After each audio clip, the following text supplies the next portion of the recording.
Good evening, everyone, and welcome to the League of Women Voters Curry County's Candidate Forum.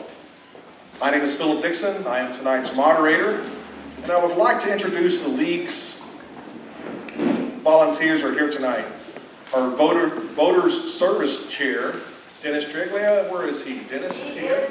Not. We are spread so thin that we've got one per event. So Okay, very good. I hit tonight. Okay, we have Miss Alice, the president back there, Miss Alice Burton. So we'll get started. Please, before we get started, if you have cell phones, can you go ahead and put them on silent mode or put them over to the airplane mode? And that way our candidates can have a nice, uninterrupted chance to answer your questions. The League of Women Voters is a nonpartisan political organization that encourages informed and active participation in government, works to increase understanding of major public policy issues, and influences public policy through education and advocacy. The League does not support or oppose candidates running for elected office. Any voting person can be a member of the League of Women Voters. We have both men and women members and invite you to join. Membership forms are in the back of the room as well as a donation chart. First, let me explain the ground rules for tonight's forum. The League of Women Voters will be recording this forum courtesy of Carl King. Thank you, Carl. The video recording will be available on the League's website, which can be found at lwvcurry.org. Once again, if you're interested in that, we can give you that information at the back of the room, lwvcurry.org. We ask that no unauthorized recording take place. And again, a reminder, please turn off your cell phones or silence them. The candidates have drawn numbers for speaker order. Each candidate will be given 3 minutes for their opening statement. Once that portion is complete, we will go to the question and answer portion of the forum. After the Q&A, each candidate will have the opportunity to give a 2-minute closing statement. Questions will be limited to those submitted on the 3x5 cards that each one of you would have received when you entered. There will be no oral questions from the audience. Each person gets 1 card. If your question is directed to a specific candidate or office, please state that on the top of the card. If you did not receive a card and would like one, please hold up your hand now. When you have a written question ready, raise your hand and a League member will collect it. Members who are collecting, please raise your hand and help us identify who you are. Very good, thank you very much. Questions will be given to our sorters, who will sort the cards according to office and general topic only. Then the questions will be brought to me. We ask that your questions be in good taste so that important issues can be addressed. Please make an effort for my sake to write legibly. If a question is addressed to a specific candidate, that person will respond, then their opponent will also have a chance to respond as well. We'll allow 1.5 minutes for each answer. We hope to get through all the questions tonight. After closing remarks and the end of the forum, you are very much welcome to stay and speak with the candidates and talk to them individually. Our timer tonight is right here in the front row. She will hold up a yellow card when 30 seconds of the allotted time remains. Folks, can you see that card? And then when the time is up, she will hold up the red card, letting you know your time is up. Candidates, everyone can see the card, I'm sure? I'm sure you will follow the rule that we have for closing statements and can be at the end no later than 8 p.m. No statements from the audience will be permitted. We ask that you hold your applause. And of course, there will be no cheering, hissing, or booing. At the end of the forum, we will have a round of applause for all the candidates. I would like to introduce the candidates and hear their 3-minute opening statements. So our first person to draw a card was Mr. David Brock Smith. And then we have Mr. Brett Cecil, and we have Mr. Brad Alcorn, and we have Miss Beth Barker Hidalgo. Beth, what number did you get? 4. Okay. So we would start off with our opening statements, and that's going to go to you, David Brock Smith. Thank you.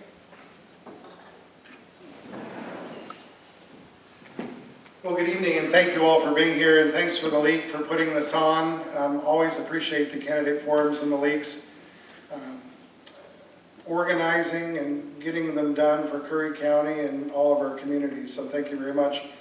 I'm David Brock Smith. I'm your state representative, have been your state representative since taking office in the legislature in 2017.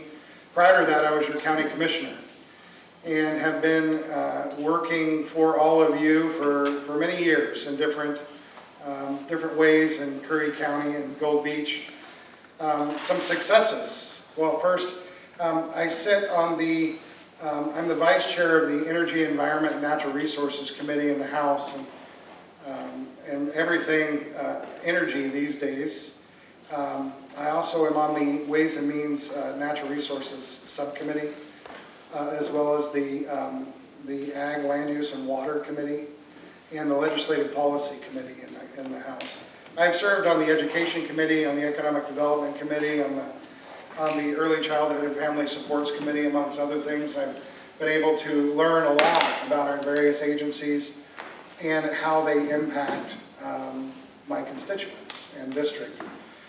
For those that don't know, my district goes from the Brookings Harbor, California border all the way up to Charleston, around Coos Bay, over to West Roseburg and Looking Glass, around Winston, down West I-5 to West Cave Junction. That's going to change after redistricting, and now I'm losing Charleston down to Seven Devils, lost all of Josephine County, but am gaining all of Winston and Greene, all the way, and parts of Roseburg, all the way through the fairgrounds.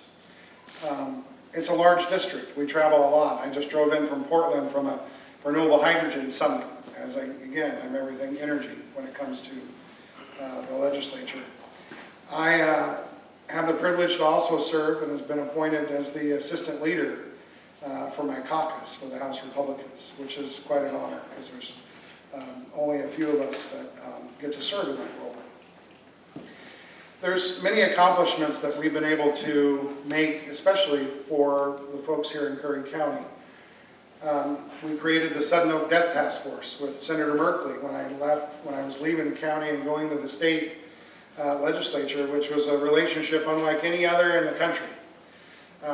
We've been able to bring in millions of dollars for Curry Health Network and Curry General Hospital to make it financially viable, and they're actually growing services for our constituents. And so I look forward to answering your questions later, and that's just the first 3-minute snippet. Thank you. We'll hear from Mr. Brett Cecil next.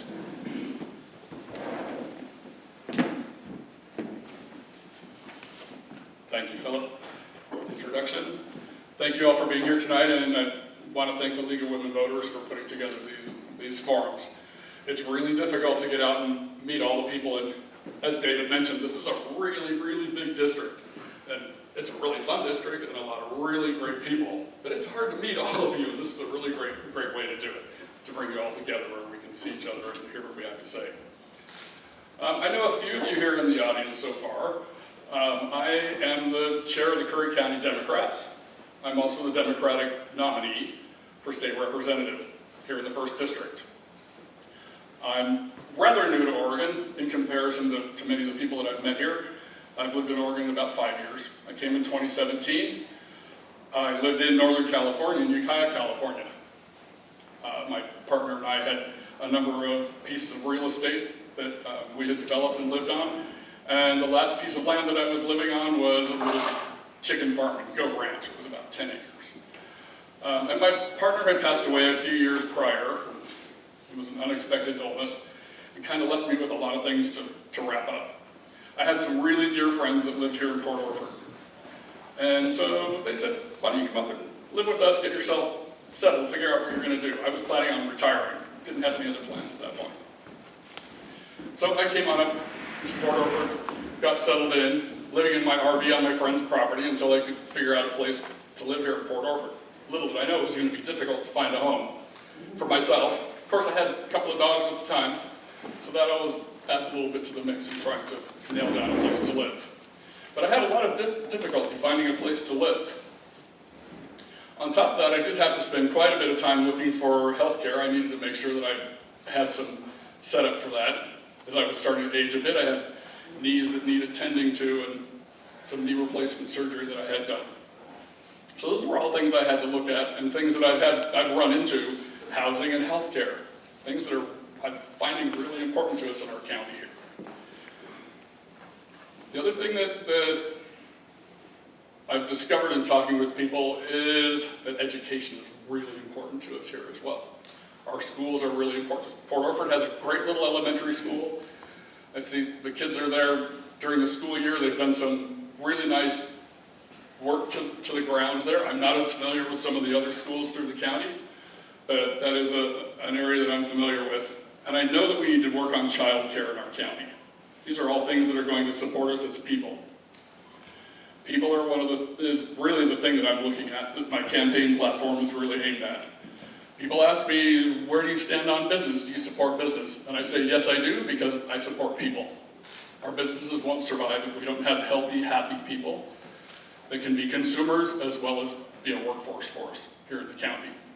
So thank you for coming to meet me this evening. I appreciate it. Thank you, Mr. Cecil. Next, we have opening statement from Mr. Brad Alcorn. Well, good evening, everyone. My name is Brad Alcorn. I'm running for County Commissioner. Thank you for coming. Thank you to the League of Women's Voters. I'm not going to get into my backstory too much because I think a lot of you know me by now. I am Jennifer Alcorn's husband. My beautiful wife's in the back there. She is the Executive Director of South Coast Humane Society. I am a father, I am a grandfather, and I am a retired police officer. And because I was a retired police officer, I've had a lifetime of making very difficult decisions that affect a lot of people. I want to tell you what my qualifications are to run for this office. I am the chair of the Curry County Budget Committee. I've been on the Budget Committee for 4 years. And there is no one at this table that understands the intimate details of Curry County's budget like I do. And it is a big reason why I'm running for office, because I'm frustrated. I'm frustrated with how things have gone in terms of spending. I'm a reserve sheriff's deputy for the Curry County Sheriff's Department and canine coordinator. I volunteer my time as whatever I need. I work investigations, I've done surveillance. I come out at 3 o'clock in the morning when it's raining if there's a critical incident and the department needs help. I'm a Brookings City Councilor, and my experience in the City Council has it has prepared me to have success in government. It has prepared me to build relationships and learn how to problem solve and implement those problems in government, because there's a big learning curve when you step into this job. I want to tell you what my mission is. My mission is to protect Curry County from turning into places like Portland. Portland has become overrun with homelessness, with crime, and with drugs. And I want to protect this county from turning into that. I also want to bring back a high level of trust and integrity that our people have for Curry County government. And as a police officer, I know how to settle disturbances. I've been on a lot of them. And we seem to be having a lot of those disturbances at the BOC now. I know what to do, and I know how to bring those people together. And I know how to get everybody working in the right direction and get out of the past and move into the future. Now, what I hope to do tonight is not tell you what our problems are. What I hope to do is tell you what the solutions to those problems are, because I've been working tirelessly on those solutions since I made the decision to run for this office. Now, what I hope to do, I don't know what the questions are, but I hope to address our homeless issue, our housing issues. I hope to tell you how I'm going to protect our kids in our schools.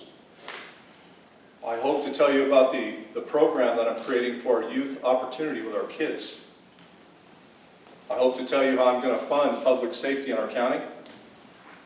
And I want to tell you that I'm going to support our Second Amendment, and I have a plan to bring a gun range here to Curry County. Thank you. Thank you, Mr. Alcorn. And Ms. Beth Barker-Toggle.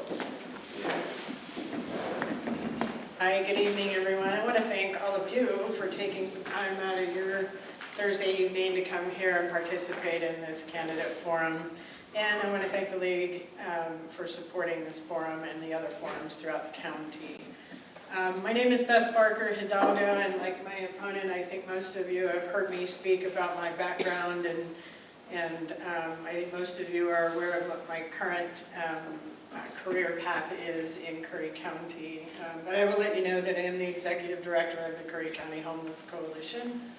And so I too have a goal to address homelessness in Curry County in a way that is solution-oriented and that doesn't put us on a path to become another city, any other city. We are Curry County, we are Gold Beach, we are Port Orford, we are Brookings Harbor. And when you go to one county in Oregon, you learn about one county in Oregon. And so I don't want to compare us to other cities or counties in this state. We need to develop our own solutions and our own criteria for how we move forward with addressing homelessness in Curry. I'm a skilled candidate who believes that we must look at all options on the table for addressing the issues that we face. Public safety, public trust, our budget deficit, housing crisis, child care crisis, homelessness and workforce development are what I believe you all and what our county government ought to be working on improving.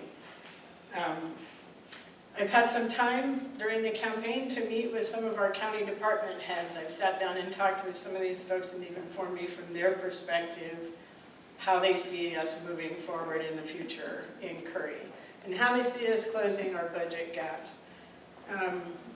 And I've been listening and listening to what their concerns are. Right now, their concerns are the decorum or the lack thereof. And I hope to bring some decorum on the dais. If you trust me and give me your vote, that is my goal, is to let's bring some decorum and some professionalism so that you all can trust that we're listening to you, we're hearing you, and we're bringing forward solutions that address your concerns. I will address our shortcomings head-on with integrity and due diligence. I have experience working with people from all walks of life, from CEOs to the restaurant owner to the veteran and the retiree that are struggling to maintain safe housing, stable housing, and access to food in our community. So again, thank you all for coming out tonight. I appreciate you and the league, and thank you. Okay, we will move on to our question portion of tonight's debate. Thank you very much.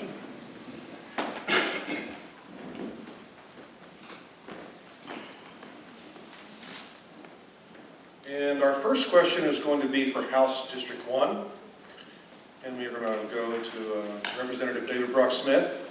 Do you or not support the Wild Horse Fire Program, and why or why not?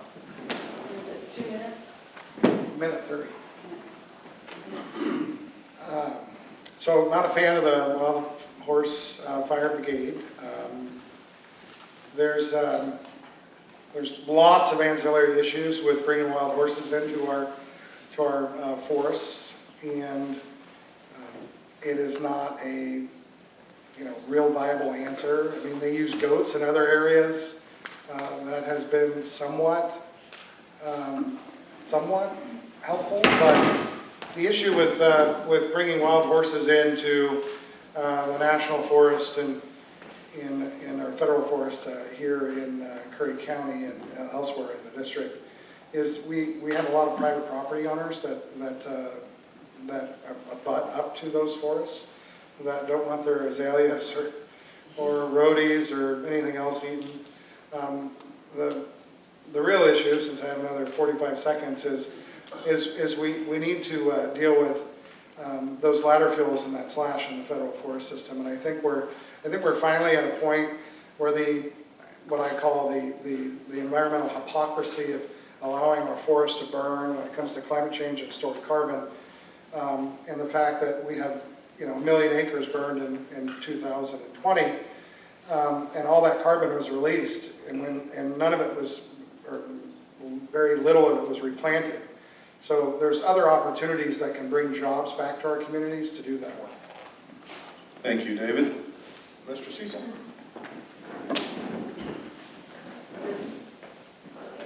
A minute 30 and then 30 seconds, or 30, how much was it?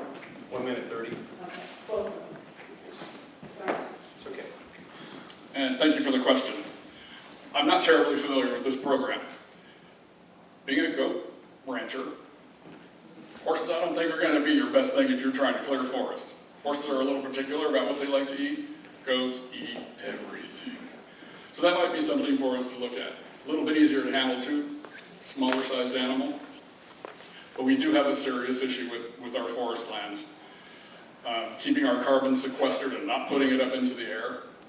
Replanting, I think, is definitely an issue that we need to stay on top of. I think our trees are pretty good about replanting themselves as well, but we do need to protect our forests. I will look further into the wild horse program to see how that may provide us any relief here, but I'm not seeing it off the top of my head as something that's really going to solve the problem. So we will have to work it incrementally and chip at these programs and these problems to make them happen. We're not going to have a single issue that's going to resolve it. So I will be keeping my eyes and ears open and listening to all of you out in the public and pulling together ideas and getting people together to solve these problems. Thank you. Thank you, Mr. Cecil. I'm going to take the liberty to also ask the same question to you, Mr. Brad. Can you repeat the question, Phil? Sure can. Do you or not support the Wild Horse Fire Program, and why or why not? So, no, I do not, absolutely not. We, the state of Oregon, spent a lot of money to rid the wild horse population from a lot of our private and BLM land. It was a big problem. We spent a lot of money to get rid of the horses, so it doesn't make sense to bring those back. And it doesn't make sense from all the research I've done that it would have an impact. Now, what I do support is I support working with our fire chiefs and doing something about our volunteer firefighter population right now. The age of our volunteer firefighters is going up and the numbers are going down. And I have a plan that might work to encourage some younger firefighters to come into the community.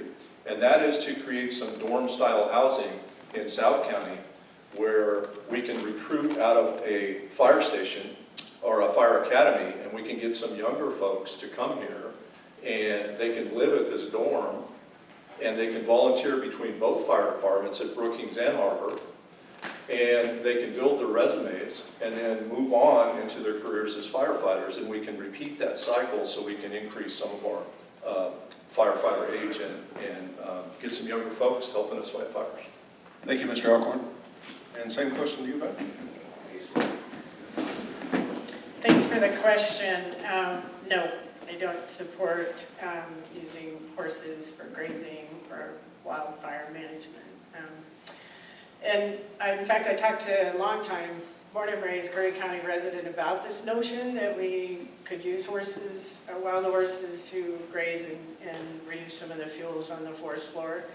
And we chuckled a little bit because the story apparently comes out of the fact that there was a person who owned horses that were trail horses, and they then allowed their horses to graze in the off-season in the Kalmiopsis area, in the forest area. And so I thought that was, somehow we've gone from in the off-season grazing horses or in the Kalmiopsis to let's use them for fire management. And I don't think that that's a viable solution.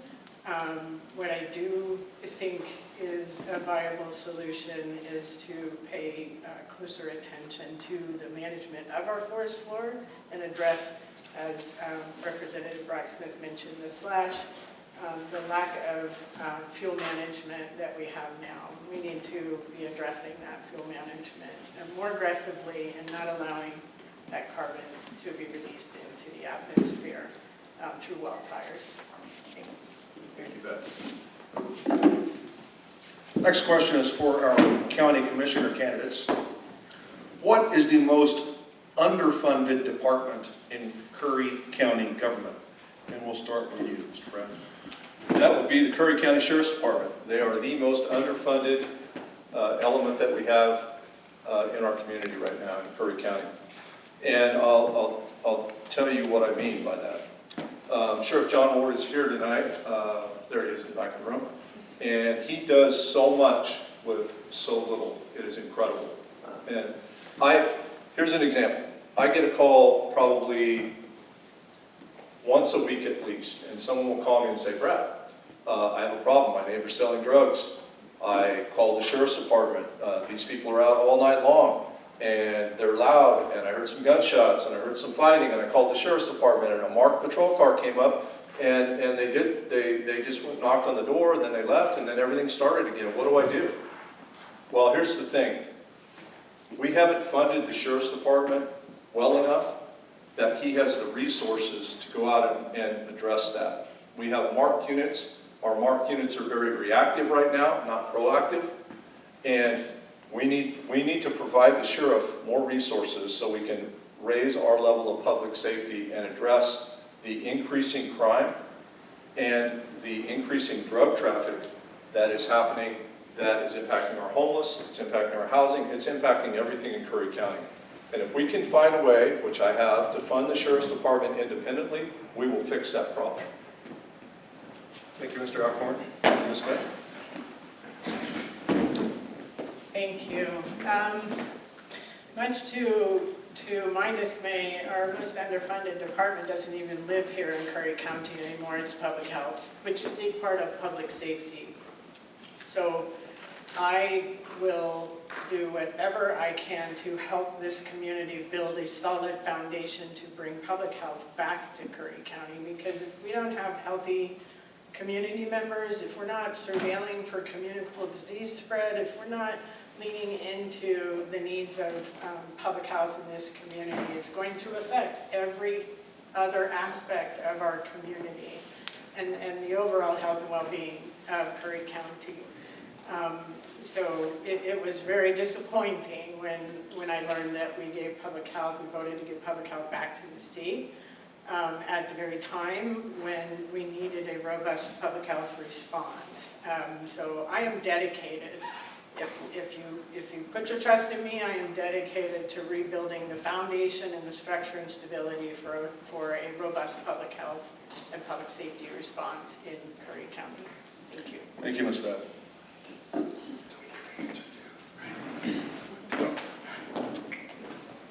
Okay, next is a question for all our candidates.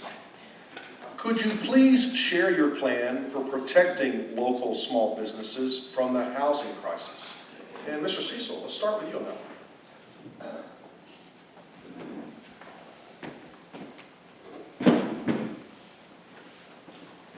Thank you for that question.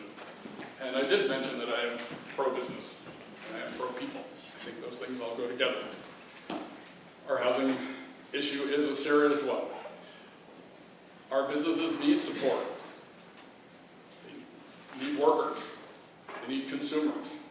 Our economy really is people-based. Our economy would not exist if we didn't have people that we're not purchasing from our businesses and if we're not participating as employees in the businesses, our businesses will go nowhere. I don't specifically have a direct plan for housing here in the county. I've been looking at it from every direction that I can think of.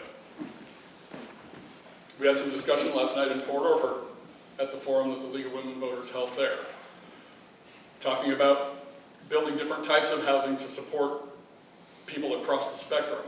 But the issue that we're running into there is water. We can't get water connections. I don't think that's quite the problem here in Gold Beach. I think Brookings has a better handle on their water situation. But we're going to have to get a really good grasp on this if we're going to try and expand our communities and bring more people in to help support our businesses, so that those of us that live here as everyday human beings have places we can shop, like gasoline, and have our services met. Thank you. Thank you, Mr. Cecil. Same question to you, David. Thank you. I believe the question was, how do we protect our small businesses from the housing crisis? That is correct. I assume whoever asked that question is the employees, right? You have to have viable, in order for you to have a viable business, you have to have employees that can afford to live here in Curry County. So I have We've been working on this for a long time. I draft legislation all the time that looks at land use decisions and the ability to move forward with, wetland mitigation, right? I mean, Summer understands this because she works in economic development. The wetland mitigation rules that deal with, that come out of DLCD and DSL are ridiculous with regards to property. You can't have a cookie cutter issue when it comes to our land use laws in the state that was Senate Bill 100 that was passed back in 1970, right? And expected not to be tweaked over time.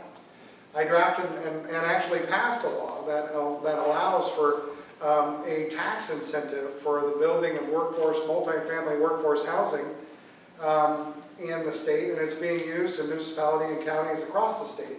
Whereas a developer can build workforce housing, and if the rents are associated with 120% or below area median income, then they can negotiate with the local jurisdiction to abate the taxes associated with the new development for a period not to exceed 10 years. So there's lots of different options to deal with this, but I am more of an incentive-based than a punitive-based person.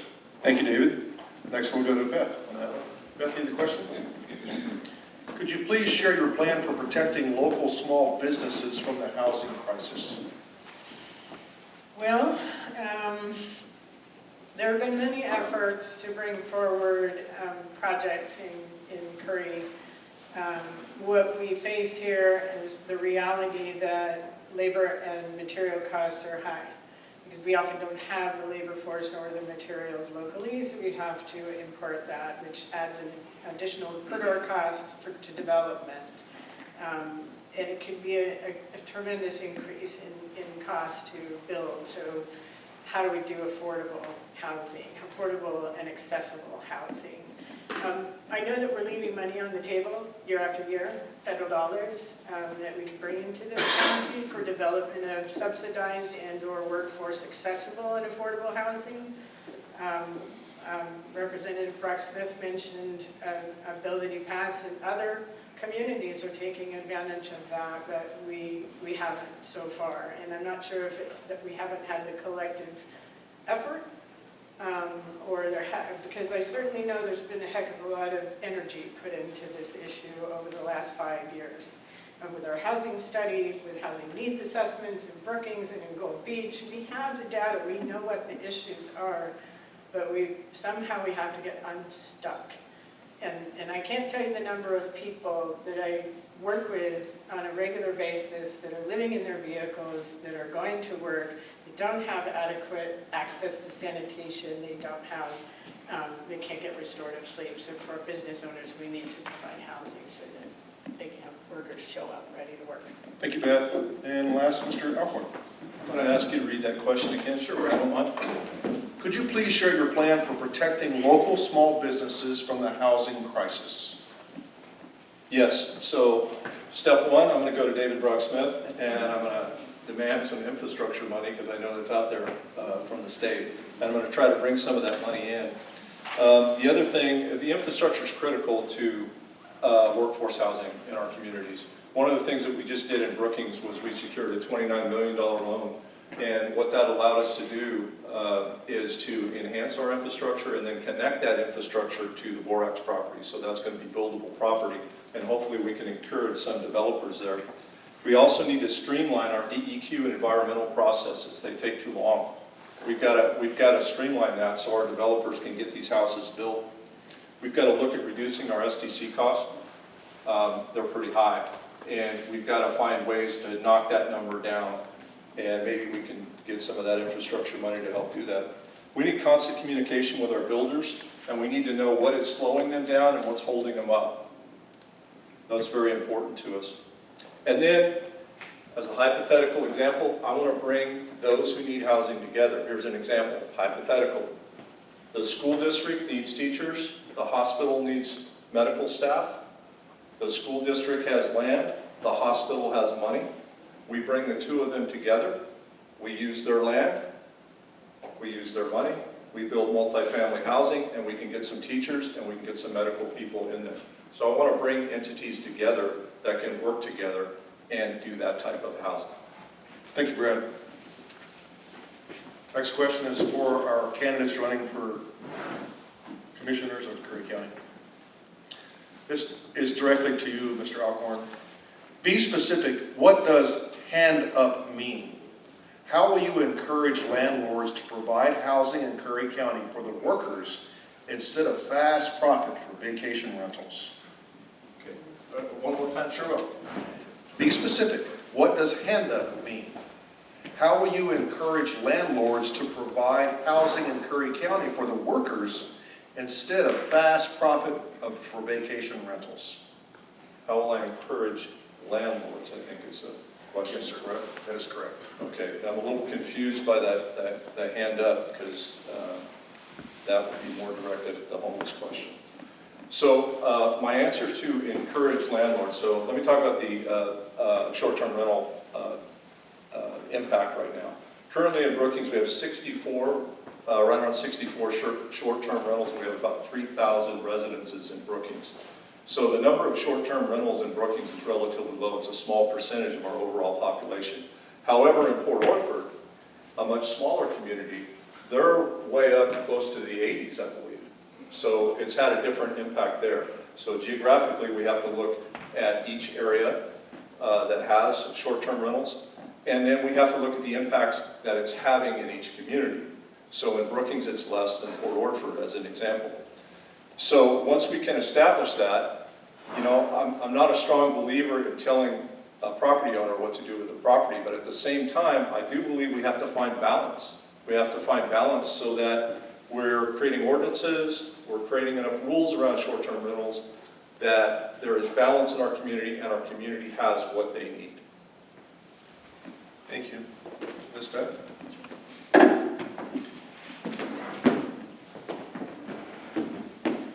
So I'm not going to address the handout question other than to say there is a significant difference.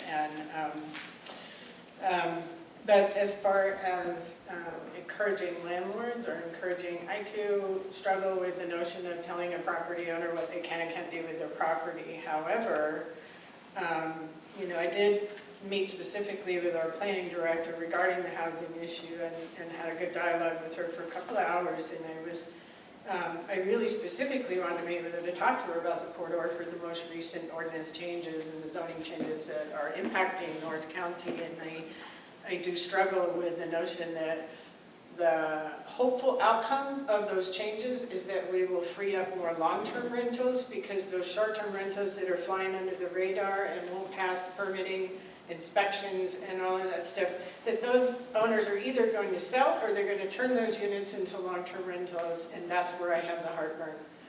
Why should we expect our residents here that work in our community, live in our community, spend their money in our community to live in substandard housing? We have to enforce code, and we have to require, our bar will be as high as we set it in terms of our quality of housing, and we've got to up our standards as far as what we expect minimum standards to be for our residents year-round here in Curry. Seems to me often that we spend more time catering to our tourists and short-term visitors than we do our year-round residents. Thanks. Thank you, Beth. Hold on the microphone. Next one's for all four candidates. What is your top priority if elected? Right out the gate for me is to bring, again, decorum into our Board of Commissioners hearing room. We don't have time for, there's just too many fires to put out. We do not have time to be infighting amongst ourselves. We've got to be adults, and we have to find some common ground and work together to chip away at the myriad of issues that we struggle with here in Curry. So my first goal would be to establish relationships with the existing commissioners, find that common ground and see where their focuses are, and where can we work together towards a better Curry County. So that's just number one. But of course, housing. We can't recruit medical staff and teachers, and I really like my opponent's idea. I'm a person that's reasonable.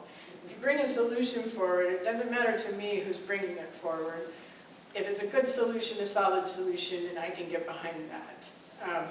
And so, you know, development of all housing across the socioeconomic scale has to happen here in Curry County for us to be a viable community.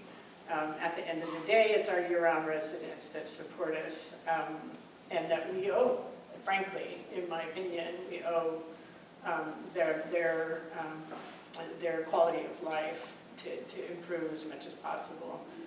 Thanks. Thank you, Beth. Same question, Mr. David Brock Smith. Thank you. Jobs. Jobs is my most important thing. Jobs in healthcare for all of you that need healthcare workers. I was recently at Curry General for tonsillectomy, and they were going to have to fly me to Reno because I needed to have emergency surgery, and we didn't have nursing anywhere in the state because of staffing shortages. Jobs in our forest industry. I'm working with the chair of, and I do, for those of you who don't know, work across the aisle. Working with the chair of my committee, and we're creating a bill with a company where we're moving forward with pyrolyzing, and you remember this when we were going to do it at 3DT, but we're going to pyrolyze, the technology's there now, the wood debris and waste to be able to then turn it into biodiesel, essentially, which is going to create jobs in our forests again, in our rural communities, utilizing that material. Jobs in childcare. I was able to get $250,000 down here to Central Curry so that they can replicate what we did at Coquille at the Early Learning Center, which is arguably the largest child care facility in the state, and be able to have that child care that's necessary to bring in the nurses that we need at Curry General and the healthcare facilities in and around Curry County. So for me, it's all about jobs connected in every aspect of what is important. We've been driven into a tourism-driven economy, but there's other opportunities within our county and our communities to grow those outside of those tourism-driven jobs. Thank you, David. Mr. Cecil.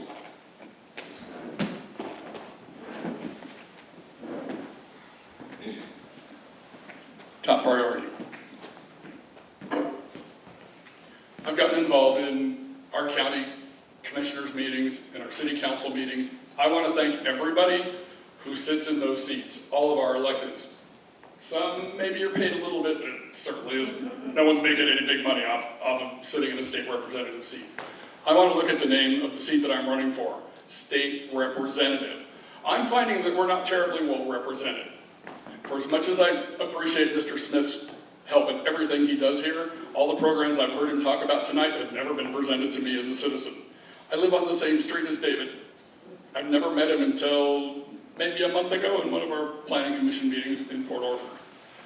One of the things that I want to pledge to you is that I will be having town hall meetings at least annually, and not just in county centers, county seats, but getting out into some of our small towns and making sure, Agnes is close by, making sure that people get to hear what's going on, that I can get out and reach out to you and find out what your needs are and what your concerns are. I know people have solutions.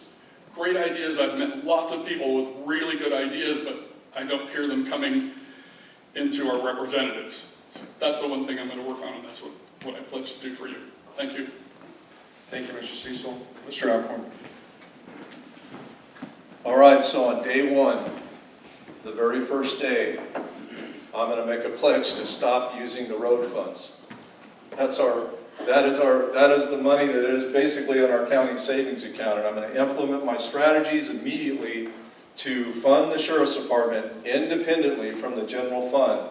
Because when I do that, I'll be able to use the general fund to expand other county services, which will impact homelessness, housing, etc. So that is the first step right there. A lot of our problems in Curry County are so intertwined. If we can fund the Sheriff's Department independently and raise the level of service that our sheriff can provide to our community, that will have a direct reflection on our homeless problem. It will have a direct reflection on the epidemic drug issues that our county faces today. We face more drug issues today than we ever have. And if we can do that, it will change that. It will also impact our business's success.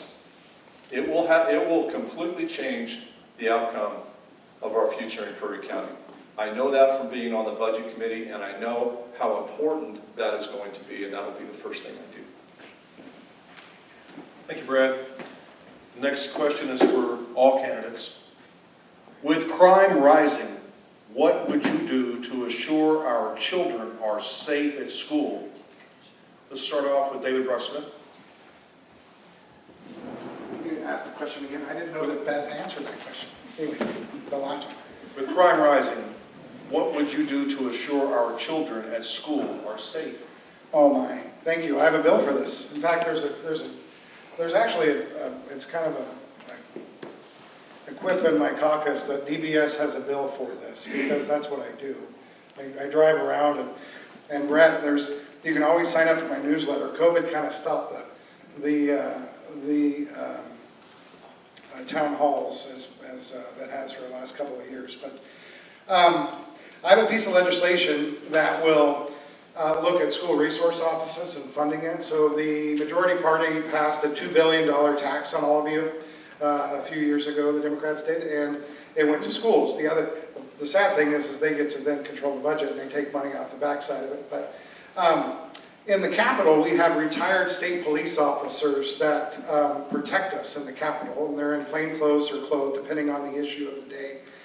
And so I have a piece of legislation that is going to allow retired police officers throughout the state of Oregon to double dip in their PERS, and the school districts will look at them and hiring them to come in as school resource officers to each school district in the state, or if that pool is exhausted, then they have the resources from the corporate activities tax going to the school to then fund a school resource officers that's DPSST certified, thus having not only that public safety within our schools, but the interaction that those youth need with those officers at a young age so that they can move forward not hating the police. Thank you, David.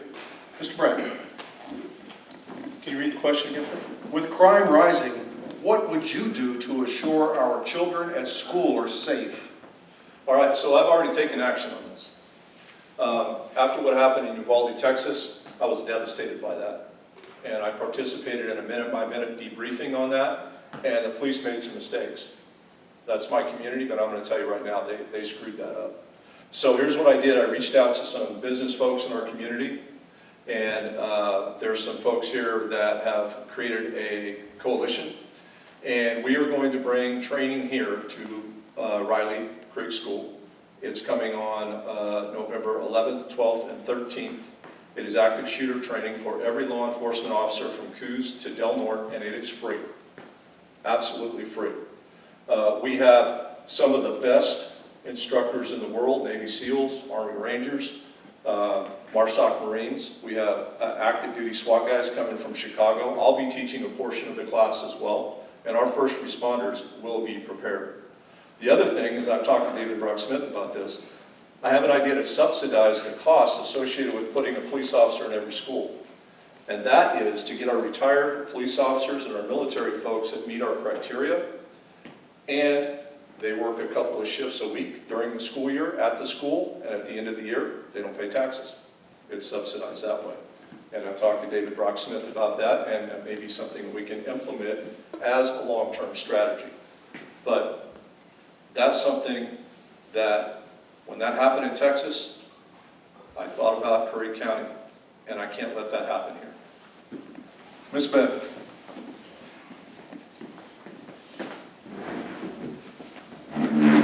So, as a mother and grandmother of two school-age females, I am very concerned about safety in our schools.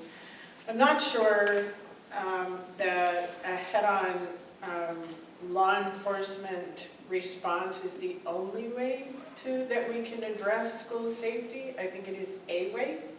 I think it's a part of the solution, but I think that we have not invested, I know that, we have not invested in this country or in this county or in this state in mental and behavioral health services to the extent that we need. And that is due to a heck of a lot of decades and decades of stigma. Sweep it under the rug, let's not talk about it, let's not deal with it. And I think our schools are just as well off, alongside community resource officers, but to also have robust mental health and behavioral health supports and response, not just for the child, but the family. And I work with our Special Services Department of Brookings Harbor School District, and I work with Central Curry School District to address primarily homelessness, but there are other issues that come along with that can be addressed if we invest in robust mental and behavioral health services alongside law enforcement. I don't think there's a silver bullet for this problem. We have to come at it from various angles to serve our whole community. Thanks. Thank you. Mr. Cecil.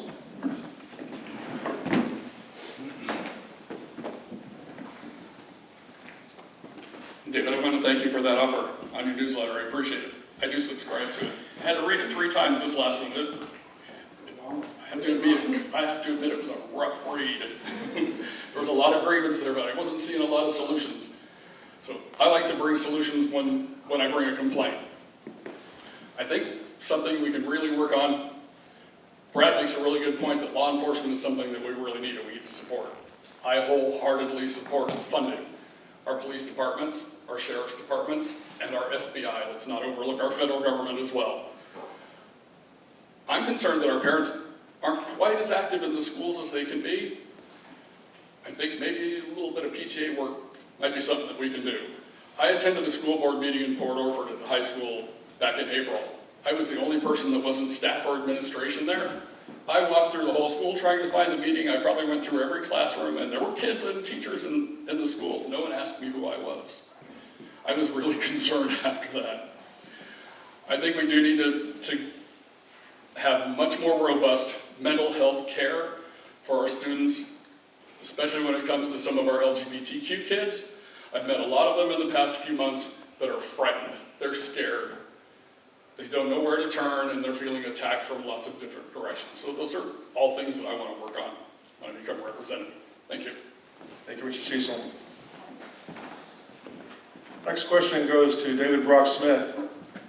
Explain renewable hydrogen and how does it affect the public?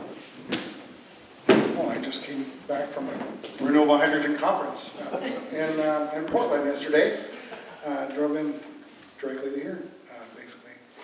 Renewable hydrogen is hydrogen that is created out of electrolysis, and the power to run the electrolysis that separates the hydrogen and the oxygen atoms comes from renewable energy, i.e. wind, solar, hydro, what have you. So renewable hydrogen that's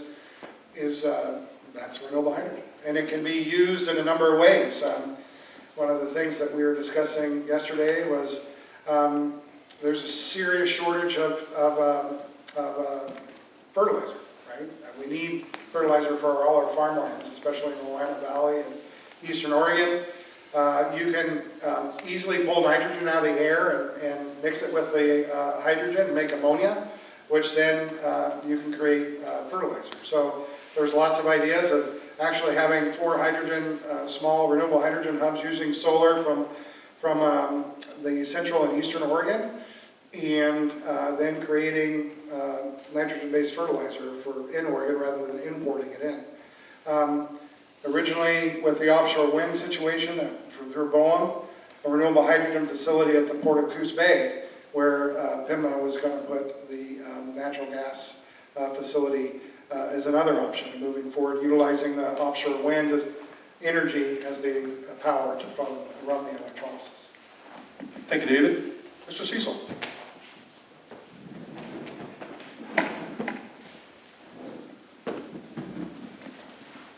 Really great question. And with our climate issues going on, watching this past hurricane business in Florida, I think we all need to be concerned about where our climate's going. My understanding of hydrogen, it typically and up until now has mostly come from the natural gas product, so from fossil fuels. We've now discovered a way through electrolysis, using electricity, which is developed and generated from renewable sources, wind and solar, etc. We can break the water molecules and remove the hydrogen. Rather than using dirty fossil fuel that's going to put carbon back in our atmosphere, we can go use clean water. So this hydrogen can be used to power all sorts of different engines and generators, maybe even to develop and generate more power. You can run machineries in manufacturing, Those are things that we need to start doing to move and transition into clean fuels into the future. We're not going to be able to make one big jump to get into cleaner fuels. It's going to have to be a transition. Michelangelo didn't make the David with one chip in that chunk of marble. He chipped away at it day after day, and that's what we're going to have to do to clean up our environment. So thank you for the question. I appreciate it. Thank you, Mr. Cecil. Next question is for our county commissioners. Question states, what have you ever done to support law enforcement? And what will be your priority as commissioner? We'll start with you, Ms. Beth.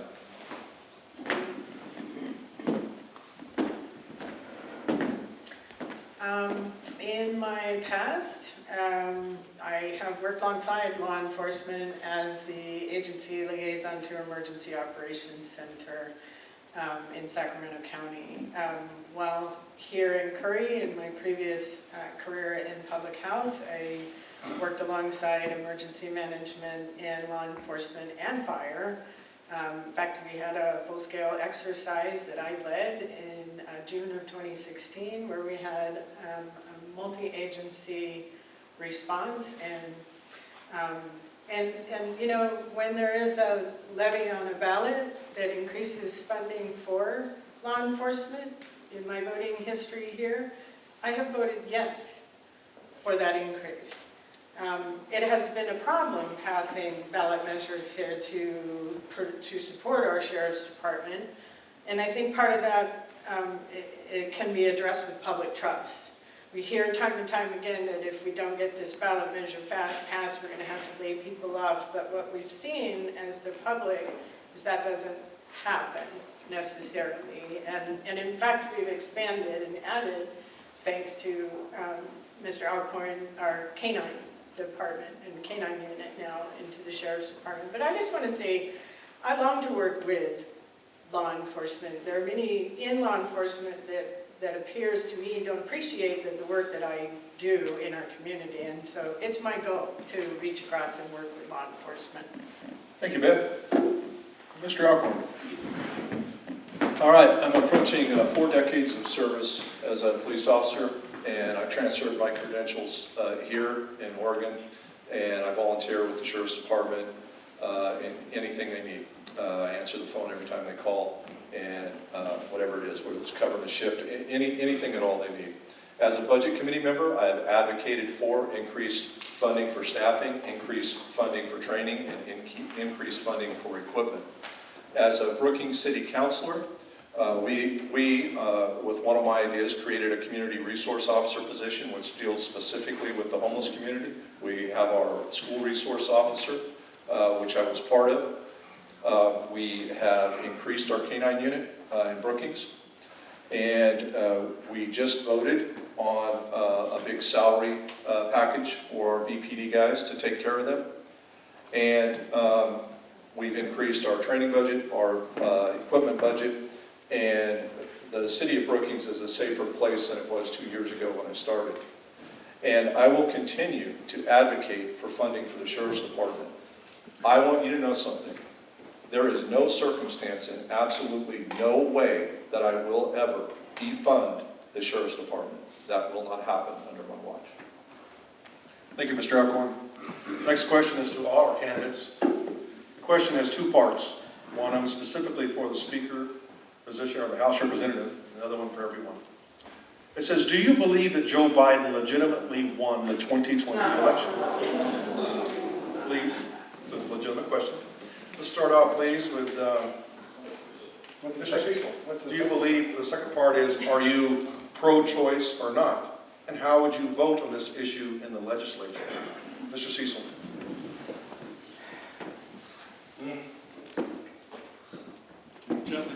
Gently repeat that question as I come up front. Yes, do you believe that Joe Biden legitimately won the 2020 election? And how would you vote on the issue of abortion in the state legislature? Answer to the first part, yes. Answer to the second part, I would vote for anything that would support a woman's right to her own health care and for she and her doctor to determine what is best for her health and for her family to develop their own family. I have no other way to put it. It's a woman's freedom to make that choice. I, as a politician, have no business standing between any of the women here, or any woman that I know, and her medical provider to tell her what to do, how to raise her family, how to develop her family. Not my place.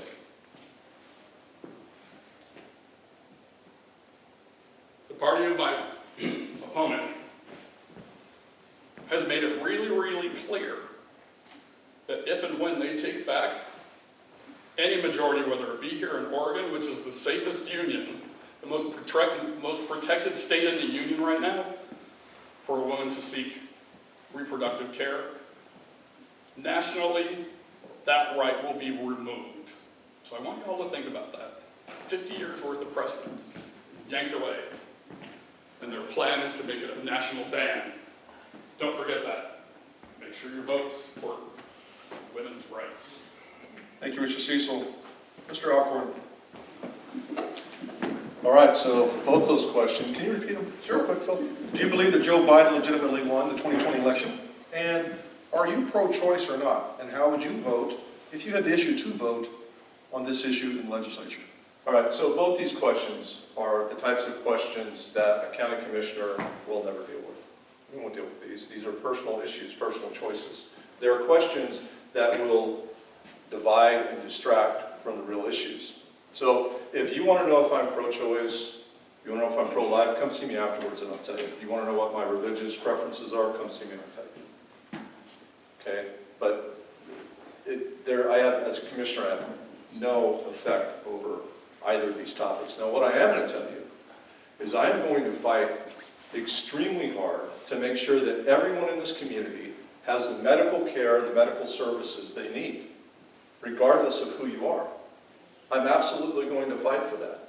The other thing that I'm going to make sure of and stay on top of is to make sure that our election process is fair, it's equal, and it's respected. I'm not aware of any issues in our community at all, but I'm going to stay on top of it and make sure that we're monitoring and paying attention to what is happening with our elections. I will do that. Thank you. Ms. Smith? So, again, as Brad pointed out, these are commissioner topics. These are not issues that we would need to address in our community. But my answer to the first question is yes.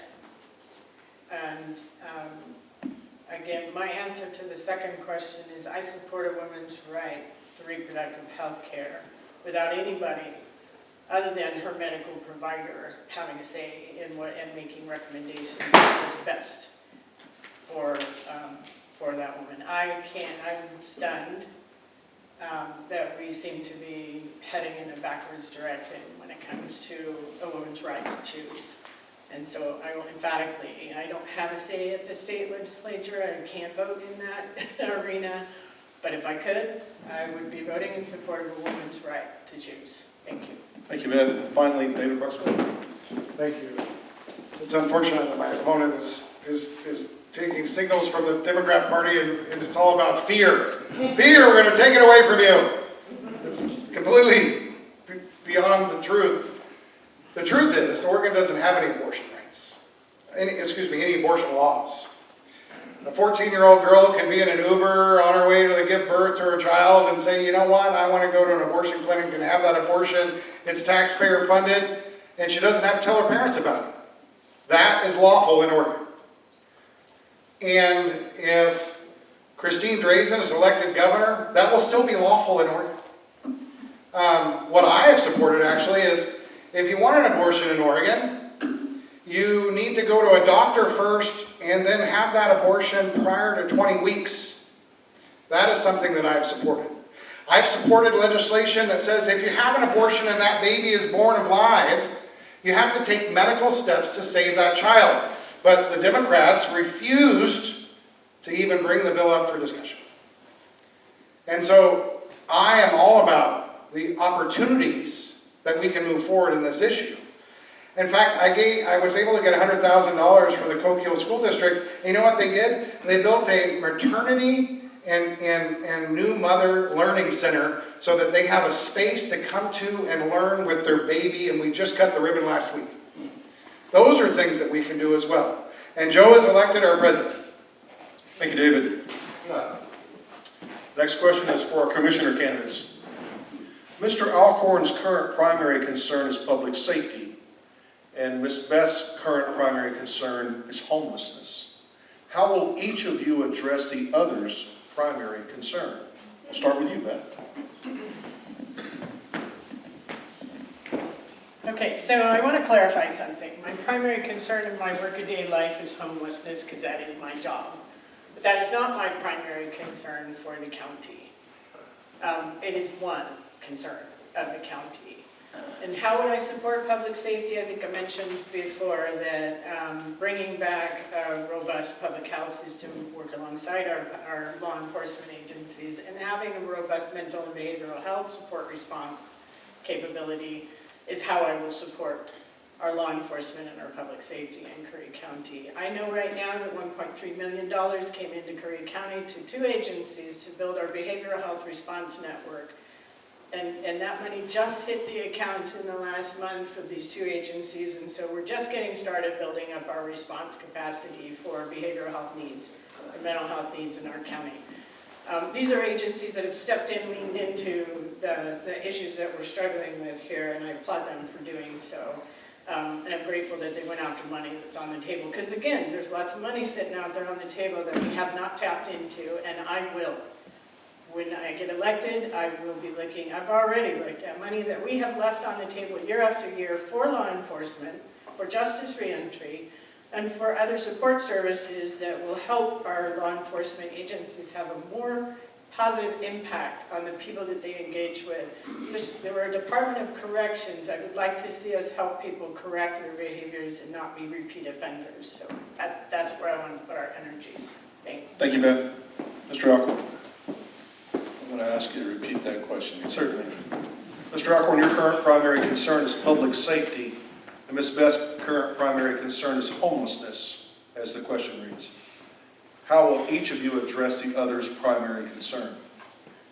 Okay, so I'll answer the question as it reads. So how will I address homelessness?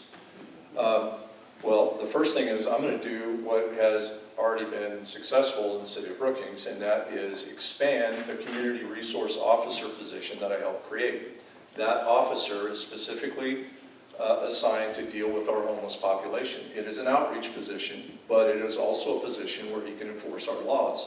Our city looks completely different today. It has had a great impact in reducing calls for service and impacting the problem. So I want to expand that to the counties, and I also want to share costs and expand that with our cities, Gold Beach and Port Orford.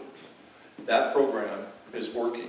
What we need to do is we need to shift away from the housing first mentality and start shifting into a accountability with compassion mentality. That's what I want to do, and that's how I want to address the homeless issue. Thank you. Go ahead and hold on to that microphone, would you, Brad? Sure. Mr. Alcorn, what is your plan for our youth? All right, so I have a youth opportunity program that I want to start soon after I get into office. The youth opportunity program will begin with an Explorer program where we have our young folks in the community putting a uniform on and being an Explorer with the police department, hopefully our sheriff's department. And then I want to expand that to our fire departments. So we have a fire department Explorer program. I'm going to reach out and have already spoke to our Coast Guard, which is an active military unit, so we can start a junior ROTC program. And then I want to expand that program into our trades, and I want to work with our high school and our junior college so we can expand that into welding and auto mechanic and electric and all of our trades that we need here in Curry County. I remember the first time that I put a uniform on as a young man, I was proud. I was very proud to wear that uniform. I was proud of everything that came with it. The process to put that uniform on, being vetted, having to go through a background process, all of those things, man, it changed a lot for me. And we've got some young kids that don't have a lot to do here in Curry County. And if we can get them to start having some pride and adding value to our community and contributing into some of these programs, it's going to make a big difference. And it's also going to be an area where our police chiefs, our fire chiefs can start recruiting from. because it's difficult to fill those positions with some of our hometown people. Thank you, Mr. Alcorn. Ms. Beth?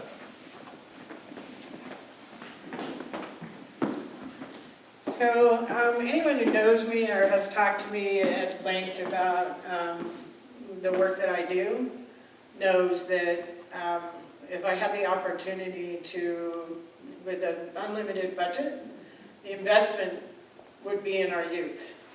This is how we break the cycle. We have generational extreme poverty, untreated, undiagnosed mental illness, and substance use disorder in our community. We can't break that cycle until we go upstream and into our school systems and provide the supports that our families need to raise children that can then come into the pipeline that Brad is explaining, so that we create career pathways for those kids that get into junior high and high school and help them find a way to come back into our community and be productive and contributing citizens here. I too have donned a uniform. I too have put myself out there, and it does give you a feeling of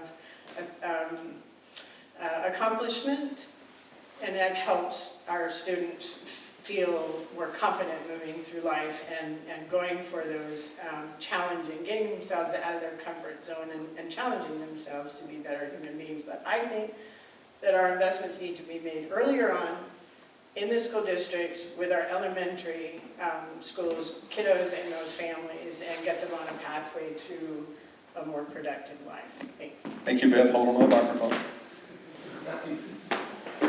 Question for Beth. Tax-exempt organizations should be transparent in their operation and finances. What have you earned in compensation each of the last 2 years? What percentage of donations are used for internal expenses?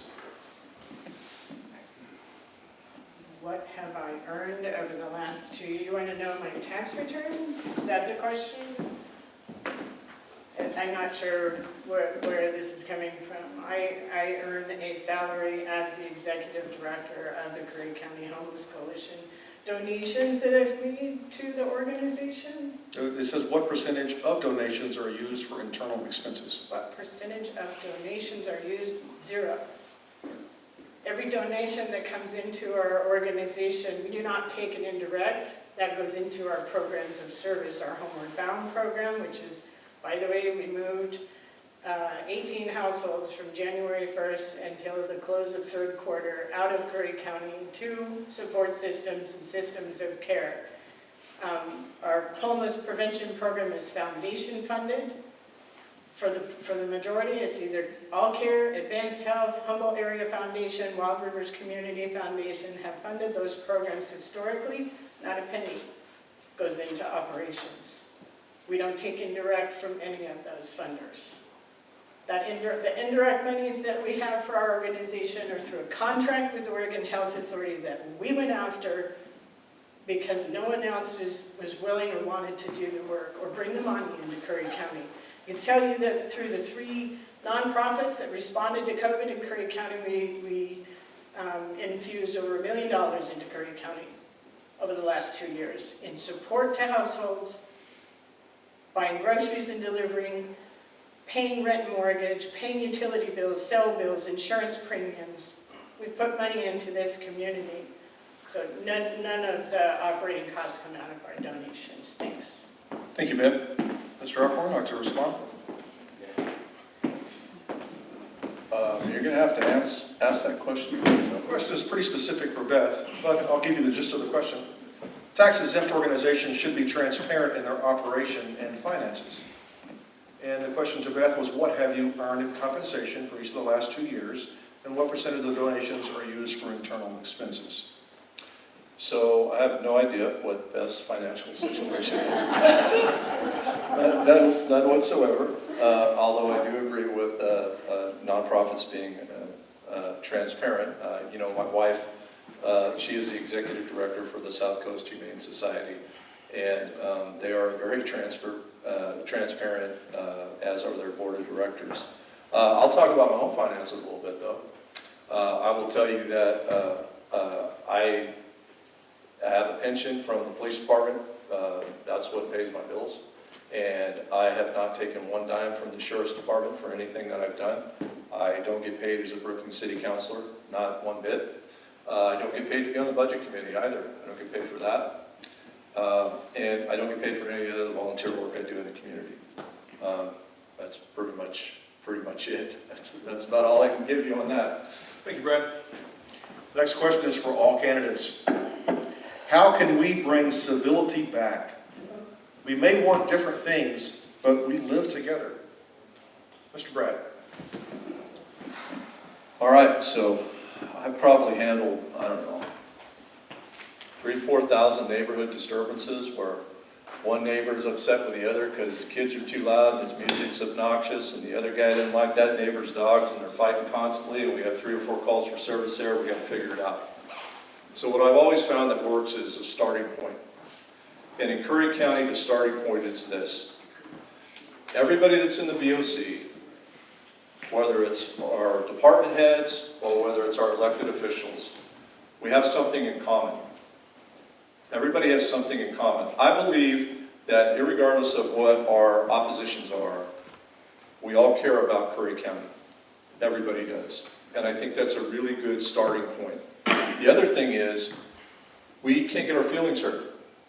You know, I've been spit on, I've been kicked, I've been punched, I've been hit with a car, been shot. You can't get your feelings hurt when someone says or does something about it. We've also got to get out of the past. You'll hear how every argument starts. 3 years ago, I voted for this and you didn't, and you're an idiot. Well, as long as we keep looking in the rearview mirror, we'll never see what's ahead.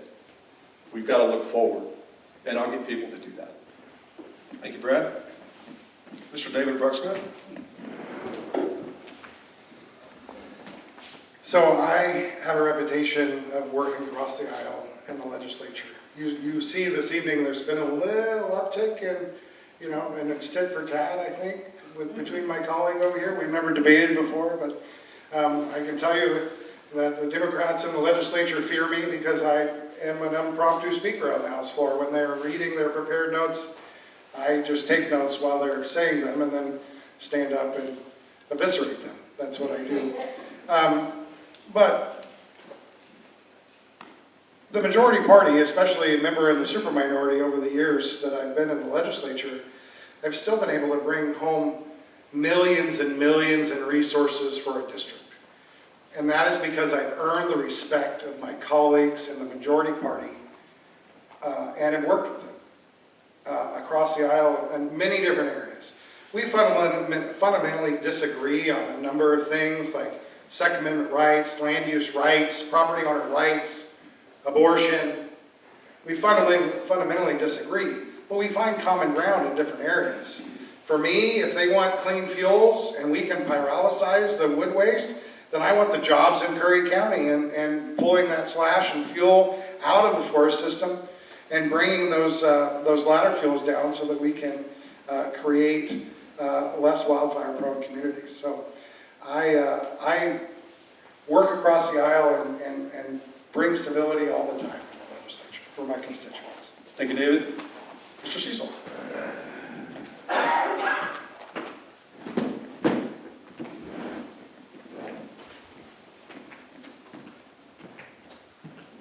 I would like to see some civility come back to, especially to our politics. This isn't a blood sport. Never has been for me. I miss the days when I could talk with my Republican friends. I have plenty of them.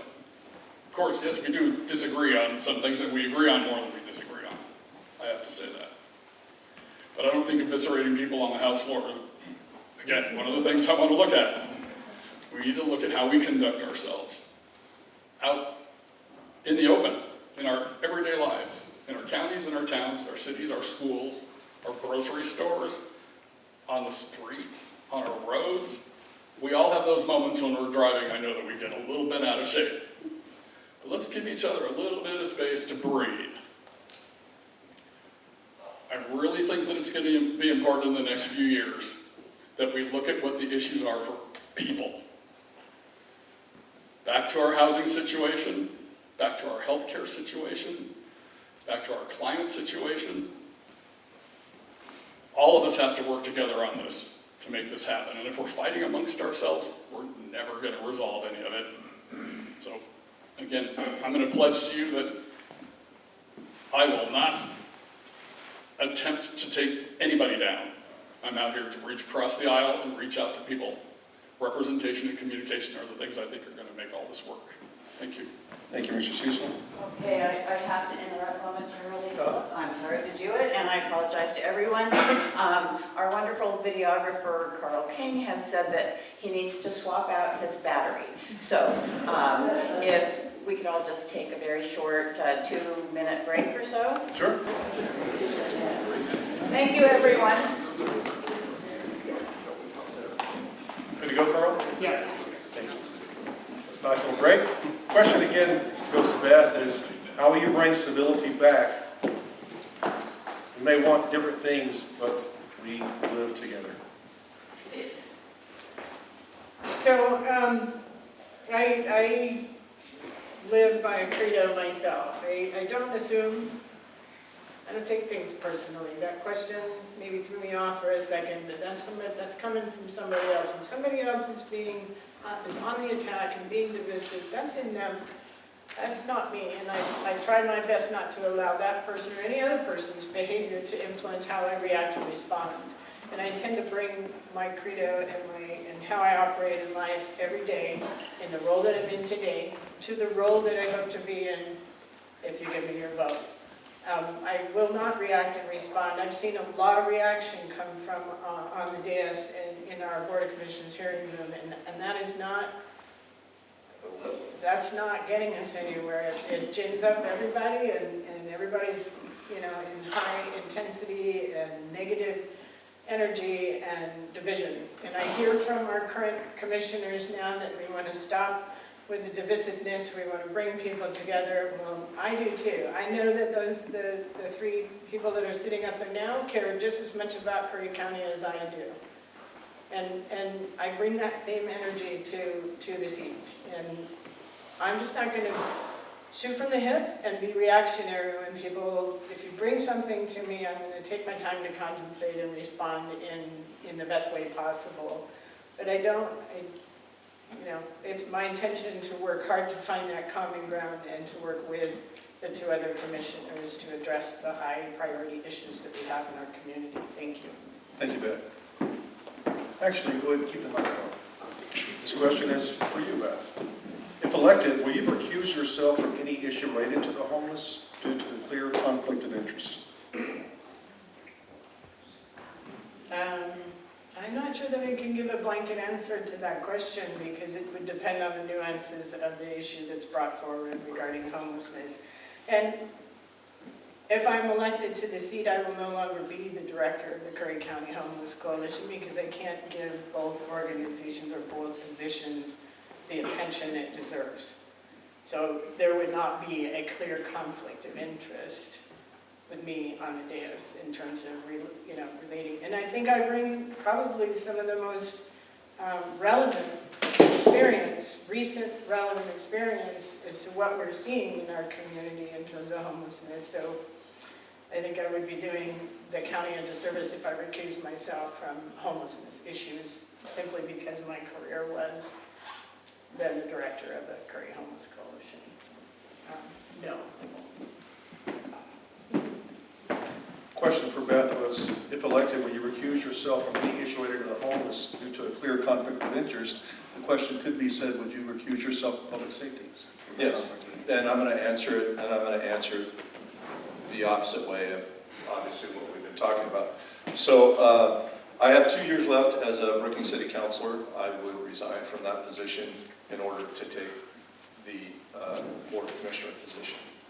I would have to step away from my responsibilities as a volunteer and reserve sheriff's deputy. And the reason I would have to do that is because there are a lot of issues to focus on. This is going to be a very time-consuming assignment for me to address the homeless issues, to address the housing issues, to address the funding issues, to address the public safety issues. This is a 50, 60-hour, maybe even a 70-hour week job. And I'm not gonna have time to be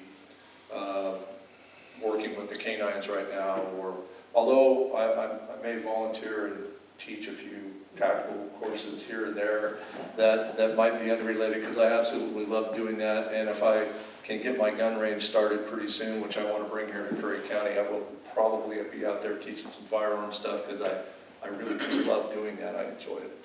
But the other stuff I'll have to step away from. Thank you. Next question is for all candidates.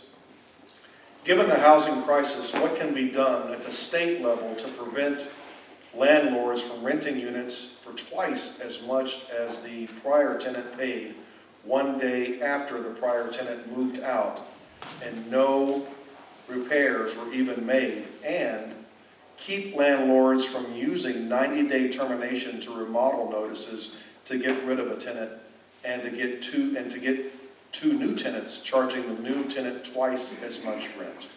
I think I got it all there. Let's go ahead and, Mr. Cecil.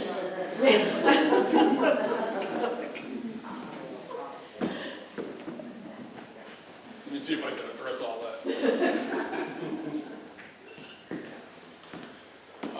I've been a tenant, a property owner, a property manager, a developer builder in San Francisco of all places. Some of the highest rents probably on the West Coast.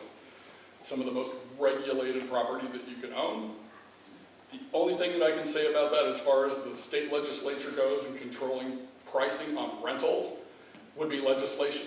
I don't know how else you would address that. Otherwise, landlords already would be lowering their prices if they were going to just do it out of being nice. So there needs to be some guidance on it. There's definitely going to have to be research done, and there would have to be some regulation on it. Capitalism is what we live under. It's a great thing, but when it runs amok, it gets really nasty. And we're leaving a lot of people without homes unnecessarily. I don't have issue with anybody making profit off of the property they own. It needs to be reasonable. So, I don't know what else to tell you on that. I think it's going to have to come out of the legislature. And I don't have a direct answer for it right now because we're not in session. Thank you. Thank you, Mr. Cecil. Ms. Beth.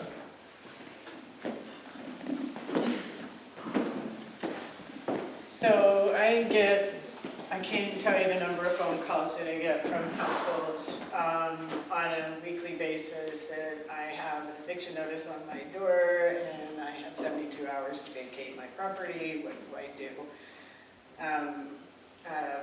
We are seeing a lot of movement within our long-term rentals in terms of loss of long-term rental units in our county. We are seeing a lot of investing happening from outside Oregon and or Curry County.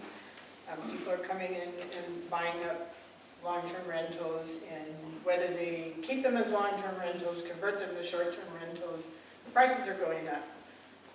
And we are pricing a number of our citizens right out of the housing market. So again, that is a legislative process that would have to, so I'm going to call who, right now our current state representative and say, hey, David, what do we do?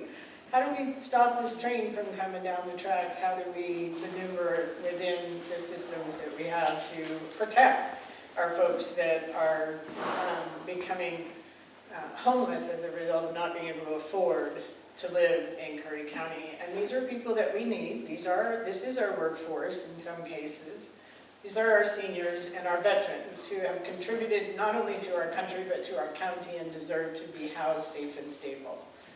Thanks. Thank you, Beth. Mr. Wright. Oh, you are definitely going to have to repeat that question.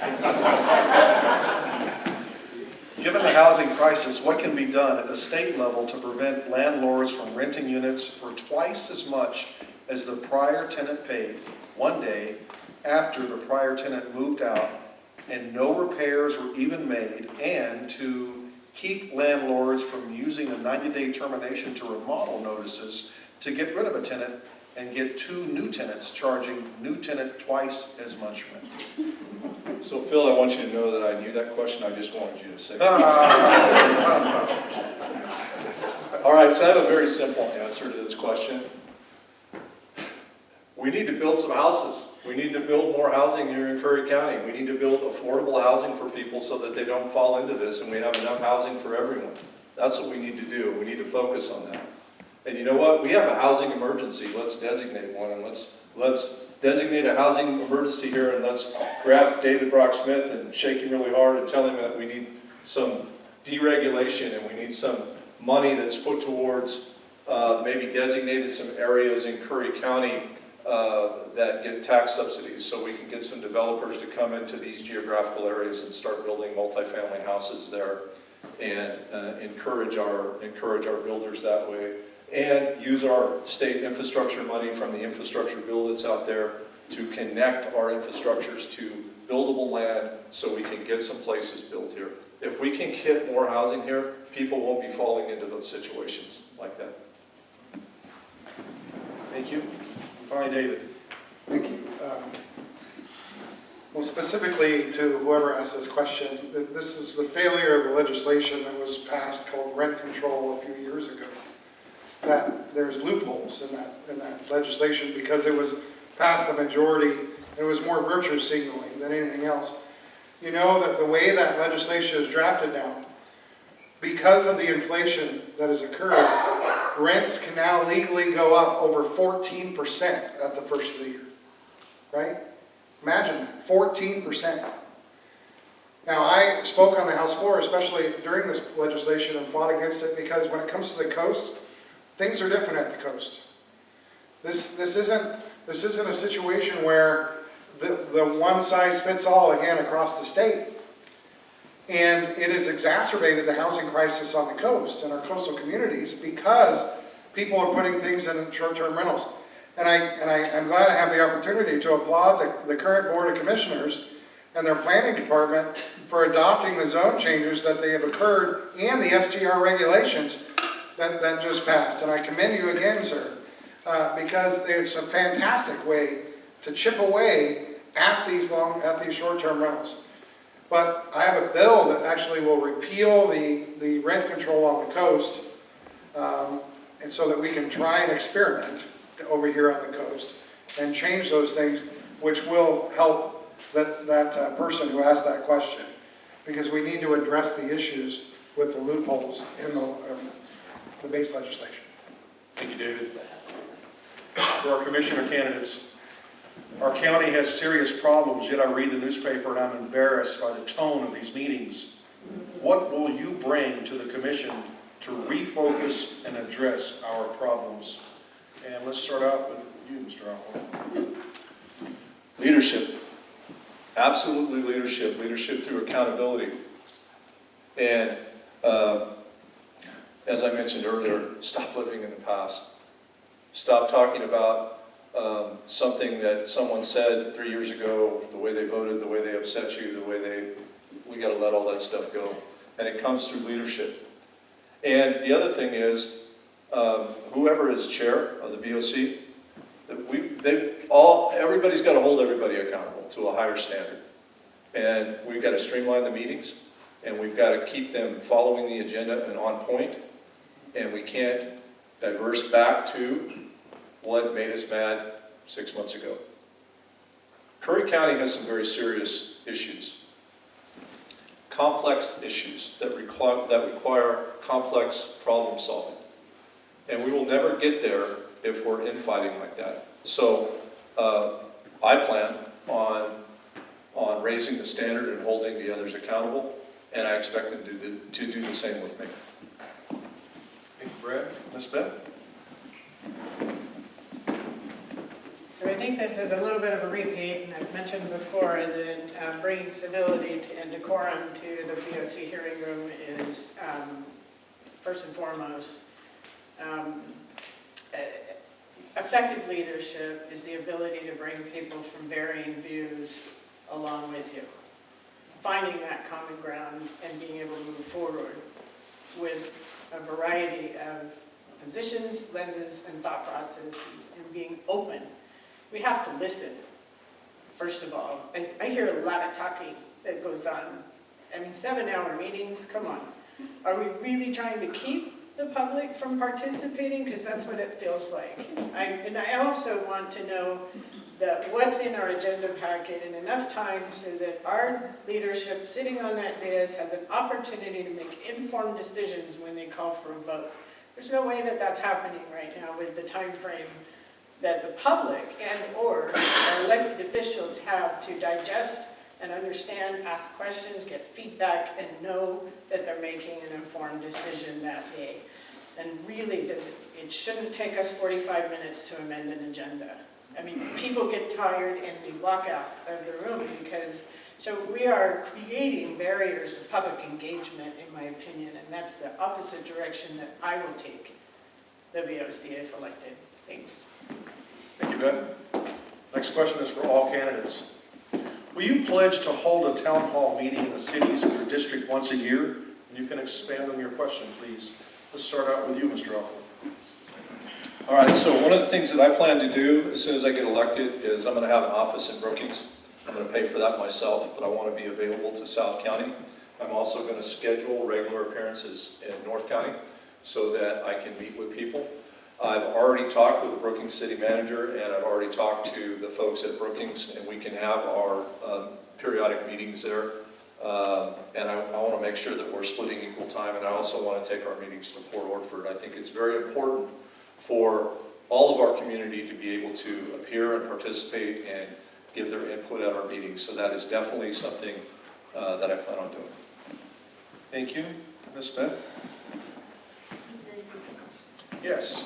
Will you pledge to hold a town hall meeting in the cities in your district once a year? Sure. I don't think from what I understand from talking to district representatives and city leaders in our county, there's a feeling that the county board of commissioners does what they want, and we have to live with it.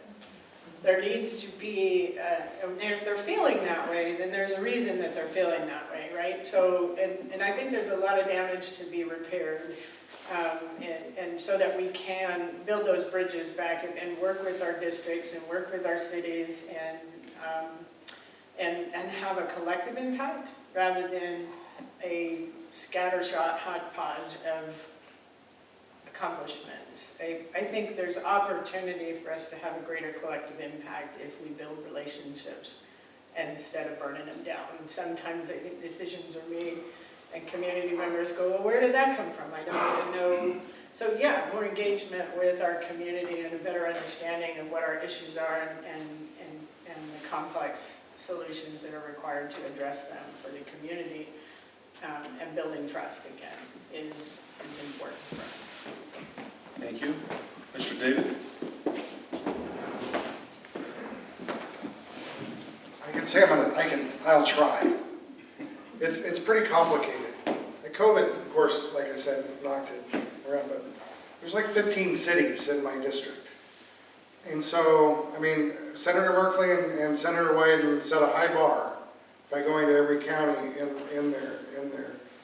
in the state every year.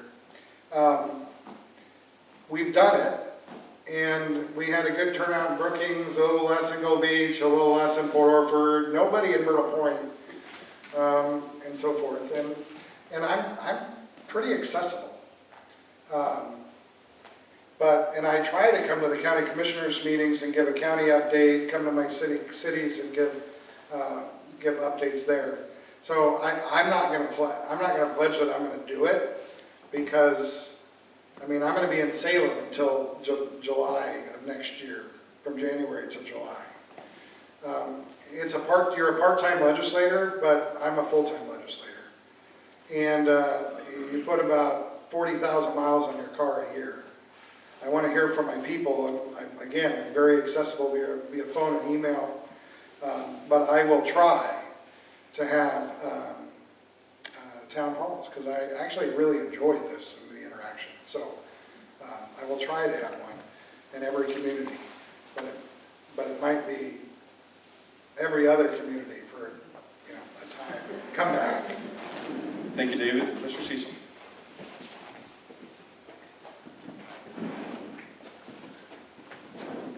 Question answered before it was asked, but again, I will say, I will pledge town hall meetings at least once a year.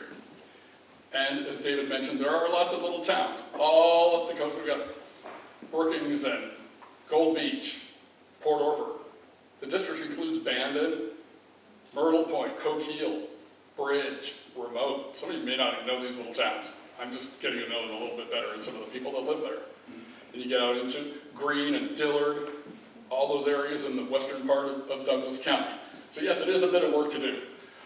I had the privilege of being elected the chair of Curry County Democrats during COVID. I had no idea what I was going to do, but we did have virtual meetings that we held twice a month. We still hold our meetings virtually. I want to get back to in-person, but virtual does work. And thankfully for infrastructure money and getting broadband expanded in our state, and especially out here in rural, maybe more of us can attend virtual meetings. Sound like a plan? So that's what I'd like to do. So yes, I do pledge to do that. Thank you. Thank you, Mr. Cecil. Go ahead and keep the microphone.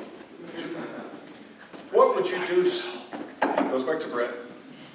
What will you do to support small businesses and promote economic development in the district?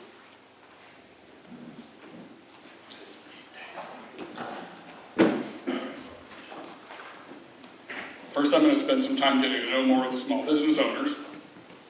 I know more of them in Port Orford than I do in Gold Beach or in Brookings, but there's lots of room for me to expand. But I have discussed it already tonight. I think housing is going to be one of our really big things, and healthcare. People are the power for small business. I'm not a small business owner, but I've done some work in a small business way with my farm and my ranch. And if I didn't have customers coming in to buy my products, I wouldn't sell anything. I would never make any money. At the same time, I didn't have employees. I was the employee. But if I don't have healthy employees that can show up at work on time, if their kids don't have child care and can't send them to a safe school so they can be at work during the day, my business isn't going to run very well. So these are all issues that I want to keep a really close eye on, and I think they need to be picked up and kicked up really well. Child care especially, and mental health, reproductive health care, and just overall good health care. It's been really difficult. I found it tough in my personal situation to stay hooked up with a doctor, sometimes having to travel hours just for treatment. So those are all things that we have to look at on the ground here in the district and especially in Curry County so that we can support our small businesses. Thank you. Thank you, Brett. Mr. David. Thank you. And I want to thank Brett for saved the bill that created the Office of the Broadband in 18 and drafted and passed the legislation is allowing Beacon to actually provide broadband to Agnes and anywhere there's a telephone pole in their cooperative area and other co-ops across the state in 21. So I appreciate the plug because we got about $100 million in that legislation as well. And David, they're utility poles. Yes, correct. But you weren't able to use them for broadband. Anyway, when it comes to what do you do for small business, it's deregulation, the majority party, and taxes. It's housing. It is, but it's also making sure that they have the resources that they need. And agencies need to get to yes and get out of the way. So there's so many times that agencies are actually roadblocks. State agencies are roadblocks to get to yes.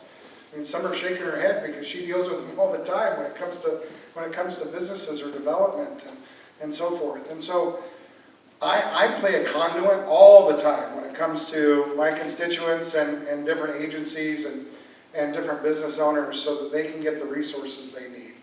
We'll continue to do that, but really we need to utilize legislation that I passed on multifamily housing. We need to get land use out of the way so that we can have the housing for our employees. Thank you, David. Our final question tonight, it goes to our county commissioner candidates.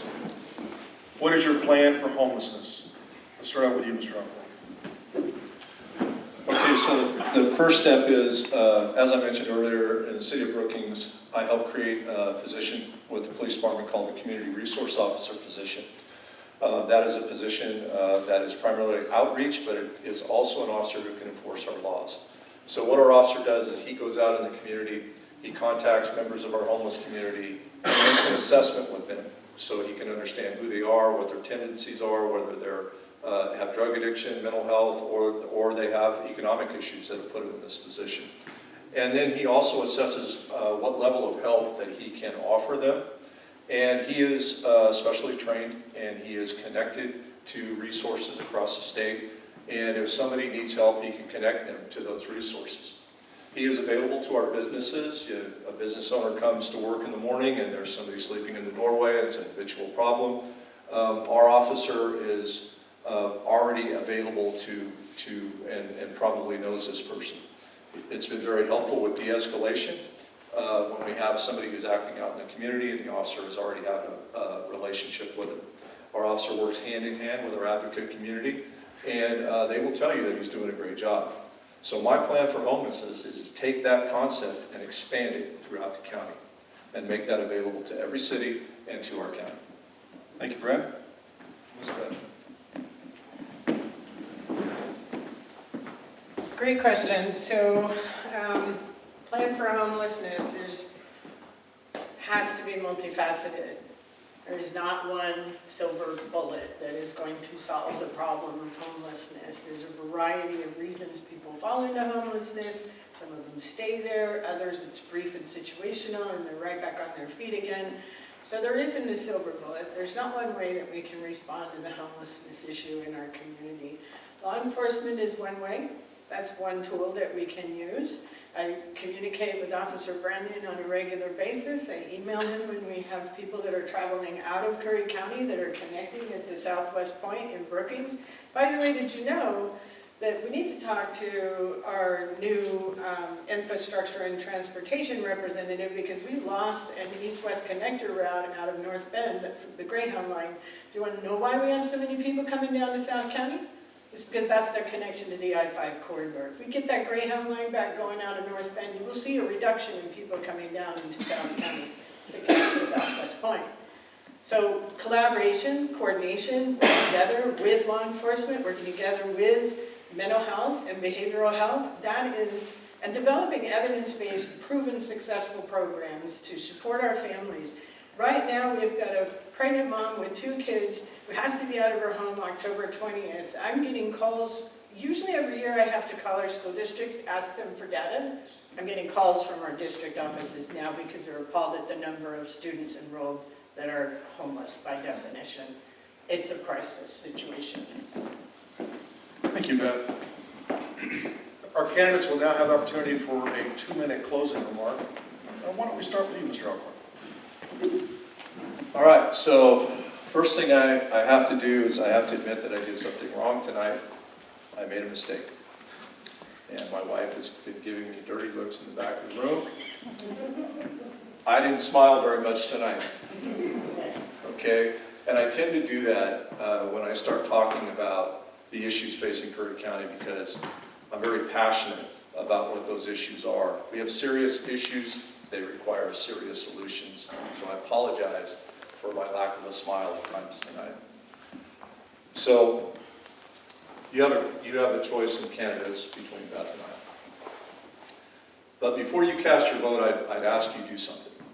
I'd ask you to do something for me before you check that ballot. I'd ask you to reach out to my endorsers, the people who are endorsing me. One of them is here tonight, Sheriff John Ward. He's sitting in the back of the room.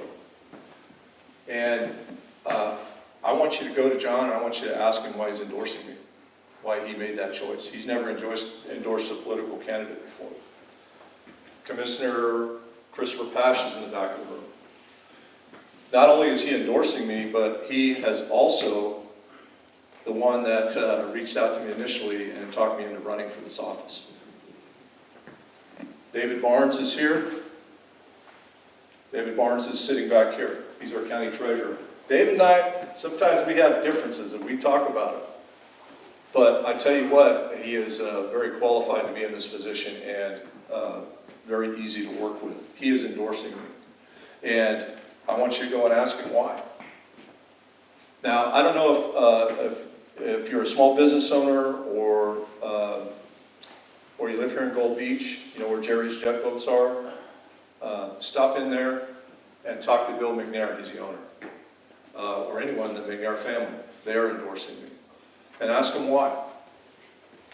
Ed Schreiber sits to my left on Brookings City Council. If you happen to see him, ask him why he's endorsing me. I think it's very important for you to do that. Those people are endorsing me for a reason, and I hope you take the time to ask. Thank you, Brian. Ms. Bennett.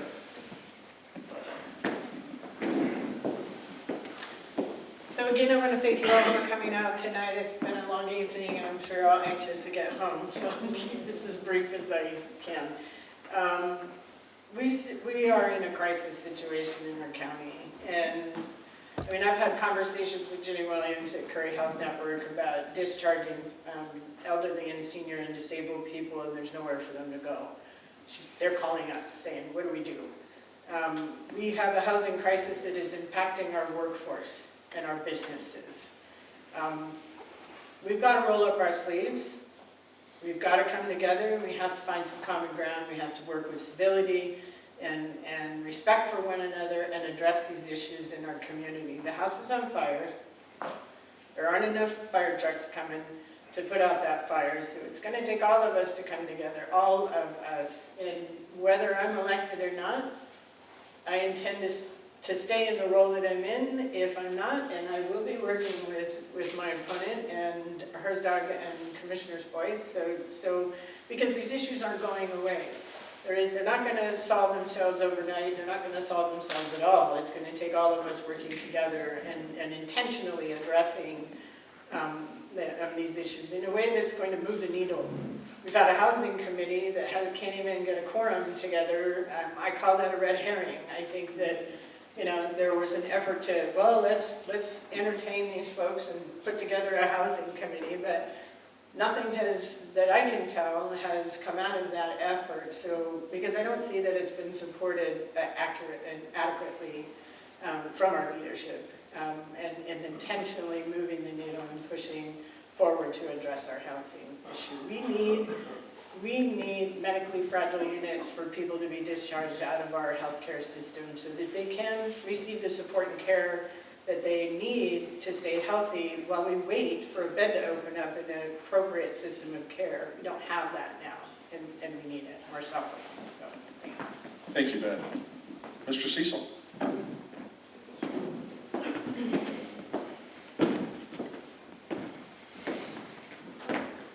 Thank you all for joining us this evening. It's been my pleasure to be here.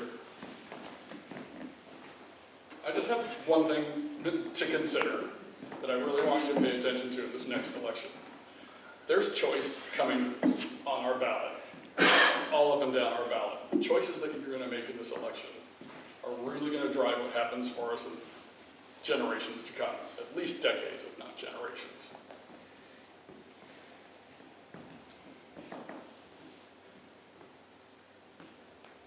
We're going to be making choices about how our elections are going to be processed in the future and who's going to be in charge of those things. We may not see that here in Curry County as directly as we're seeing it in some other states and other cities. But there are people on the ballot that literally will tell you that you voted for X and I don't like X. We're going to just give Y the win.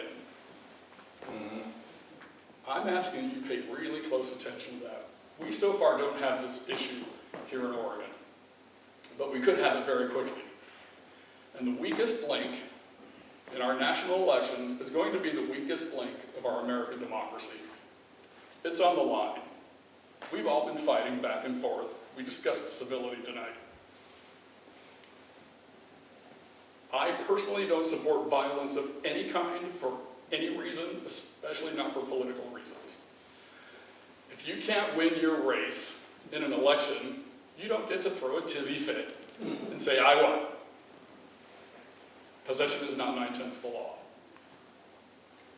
So I ask you to make me your choice when you pick up your ballot. Make me your voice in Salem. Make me your voice for the 1st District. Thank you. That was my time. Thank you, Mr. Cecil. And finally, David Brucksmith. Thank you all for being here. Again, it's a sincere pleasure to serve and work for you in the state legislature.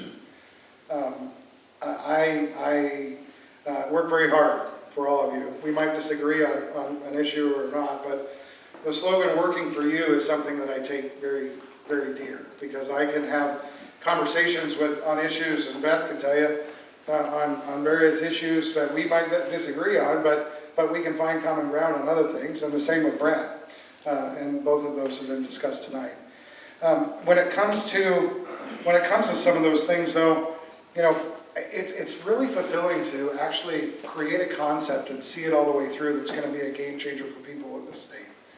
I passed legislation that I drafted that created the state meat processing bill, so that now, and got $300,000 to Bobo Ranch Butchering out of the grant program. So now we're going to have USDA certified smaller processors around the state, so you can actually buy lamb that's just up the road and not from New Zealand in the local grocery store. It's a game changer for so many farmers and ranchers across the state. The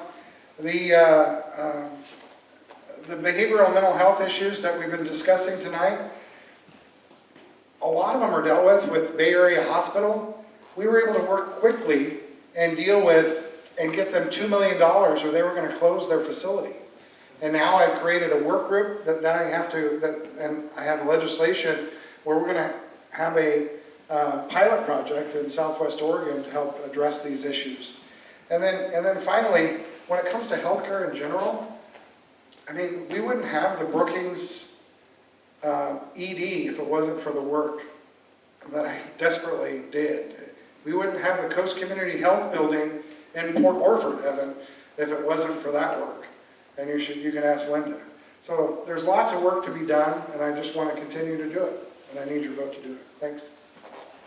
Thank you, David. On each of your seats, there should be a copy of the State League's Voters Guide. If there's not, there's some back there at the information board. No, we're out? No, they're not shipping out until next week. Okay, unfortunately. My notes are in error. I'd like to thank you all for coming to tonight's forum. There will be time to talk to our candidates after the meeting comes to a conclusion. I'd like to thank the Gold Beach Library for letting us use this room. And would you please join me in giving a round of applause to our candidates for their time.